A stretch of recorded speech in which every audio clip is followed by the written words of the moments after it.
দেখুন, রক্তের সম্পর্ক থাকলেই সবাই আপন হয় না। বাইরের মানুষের অপমান সহ্য করা যায়, কিন্তু নিজের ঘরের মানুষের, নিজের কাছের মানুষের কষ্ট দেওয়া কথা সহ্য হয় না। বিপদে পড়লেই বুঝতে পারবেন কে আপন আর কে পর।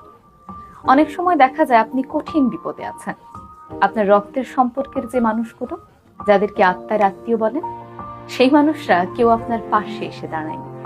পাশে এসে দাঁড়ানো তো দূরের কথা, একবার ফোন দিয়ে আপনার খোঁজ পর্যন্ত নেয়।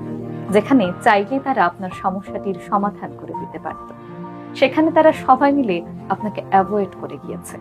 তারা ভেবেছে আপনার বিপদ কেন তারা নিজেদের ঘাড়ে নেবে।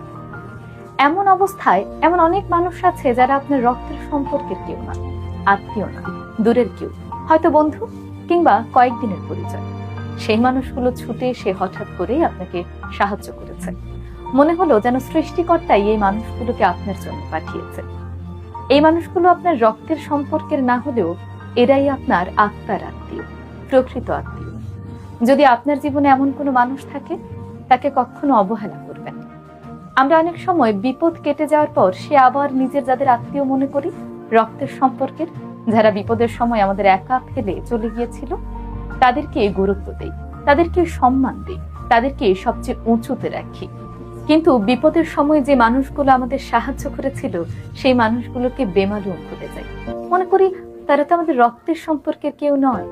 কিন্তু কে আপনার আপন আর কে আপনার পর, তা আপনাকে আপনার ওই বিপদের সময়টি মনে করিয়ে দিয়েছিল।